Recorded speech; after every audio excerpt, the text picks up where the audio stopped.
Hello everyone, welcome back to plot number 13. Let's get started on today's video. What an absolutely glorious Sunday today. Absolutely beautiful compared to yesterday when it was absolutely slamming it down. It's like another world. Well, you can see how much rain we've had. This bucket was empty and now look, it's virtually full to the top.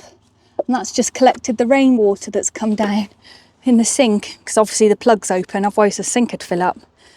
Absolutely mental. Water butt's completely full to the brim as well, which is good.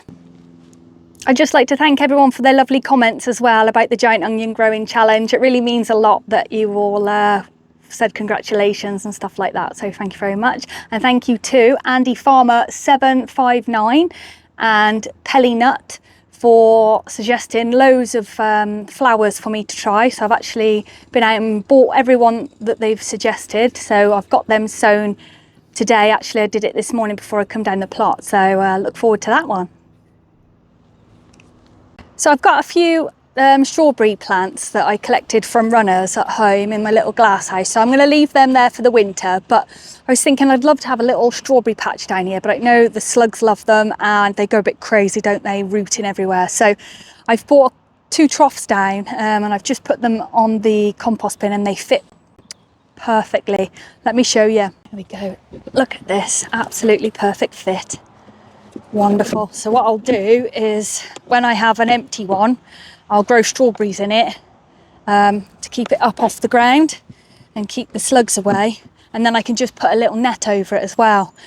On my old allotment I used to have like a frame that 6 of these fitted in, so they were up off the ground, and I tell you what, it's the best strawberries I've ever grown and literally no slug damage. So that's why I had the idea about kind of like maybe doing it down here. So yeah, that's the plan. See how it goes next year.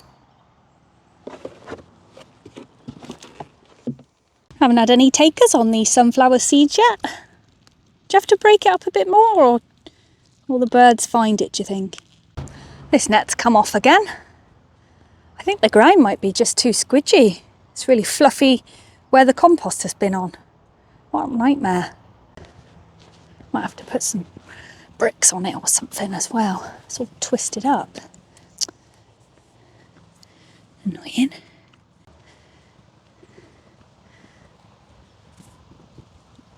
The wind's blown that over now. Just stake that one as well. Where's the black thing gone from it? Oh, there's the black thing on there. Ugh, there's so many flies underneath there. God. Oh, there it is, look. It's there.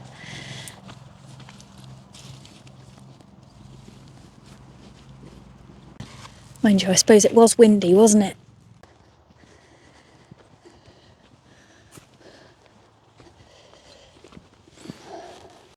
I'll be alright, I think.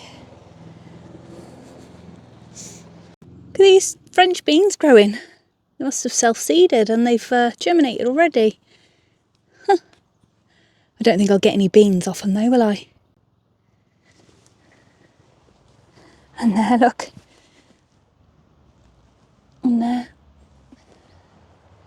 I better harvest these dried beans now as well. Otherwise they'll be self-seeding everywhere, won't they? The pods are soggy, but the beans are still dry inside. It's like there's like a waxy coating on the inside, keep them dry. I suppose it makes sense, doesn't it? Otherwise they'll all just rot. Cue the fast forward.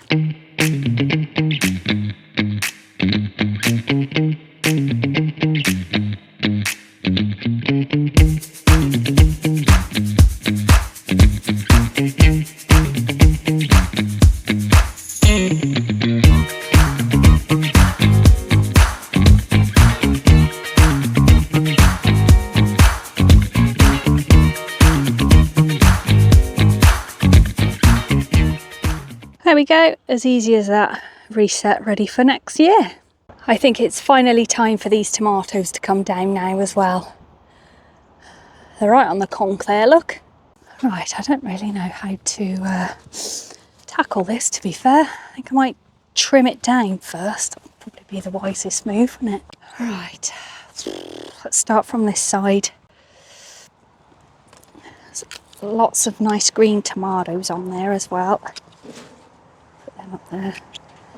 Got a lovely recipe for chutney, so that'll be done later today. Right, I think I'm winning. Just about. So correct me if I'm wrong, but I think this is the start of blight as well. I'm sure it is. Oh, bad. I'll show you. Like there. I think that's the start of blight, like the very, very early stages when the plant's just worn down and the blight can kick in and take hold then. Might be wrong, but I'm sure it is.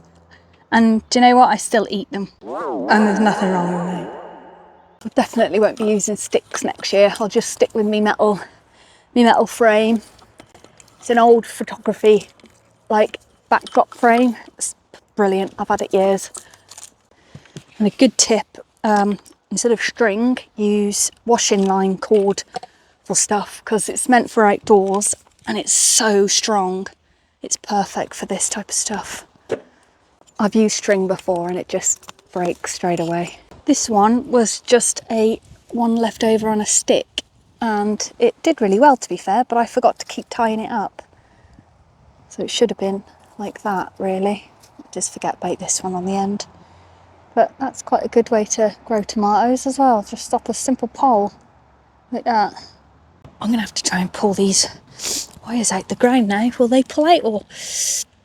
Oh, yes. Perfect. Easier than I thought. Nice.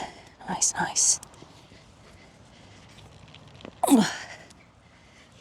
There we go. There we go. That's all sorted. There's a bit of basil down here as well, look.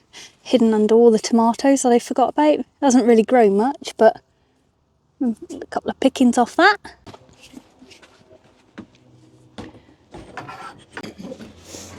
Tuck them under there.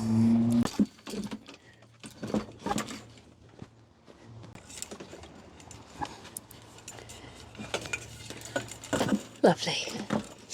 Ready for next year. Just seems to be a whole lot of tidying up to do this time of year, doesn't it? Cutting it all back. This plant here is a cola plant and it literally smells like cola bottles. It's unbelievable. It tastes like crap though. It's really bitter, but it's getting quite woody. It's only been here a year, so I'm going to trim it back. I'm not going to take it too far back, but I am going to trim it a little bit because any frost will damage the new growth, but it does need cutting back quite a bit. As you can see, it's taken over this whole area, look. So I'm going to trim it back and then prune it again in spring. You can take softwood cuttings of this now as well. So I might try some of that. It smells so good. There we go, it's a little bit better. There we go, so I've got a few cuttings there. This is like the softwood, the new growth stuff. I'll leave a bit of that on and then I'll just leave these in water and see if they root. I'll have a go anyway. So I've got a few more spuds to get as well. I think I'm going to dig them up now because the ones that I've got at home there, I think it's got wireworm in it. So the worms start to eat it, but then slugs go into the hole. So there's been quite a few that I've cut open that have got like slug damage right inside. So I'm just going to pull them up now before they get any worse. At least I'll have a few chips then, won't I? Right, let's have a look.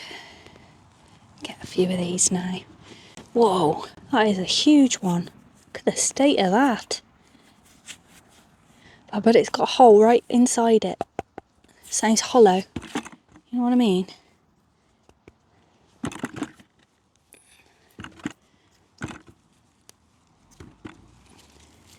God, they're big. Like big old jacket taters. I wonder how many I've left in the ground as well. I wonder how many are going to grow in this patch. Oh my God, that's literally 2 plants. It's a full bucket. Oh my God, I've got another 1, 2, 3, 6 plants. Too many spuds. I may very well have to leave some in the ground. I've got nowhere to store them. Oh look, there you go, see? That one's starting. Nope, they're coming out. They're coming out because they're just going to get eaten otherwise.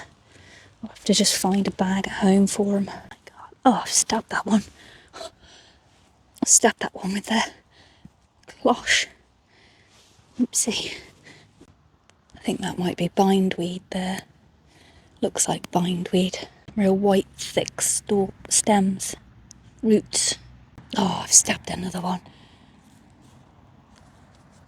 Oh, dear. Oh, God. Right, that is all the potatoes up now. Unless there's obviously any volunteer ones left in there that'll pop up in spring. But yeah, that's a really good harvest. Happy with that. It's a different kind of harvest this time of year, isn't it? Kind of makes you work for what's left to take. About tidying up and being grateful for what's left over, I guess. All coming to the end.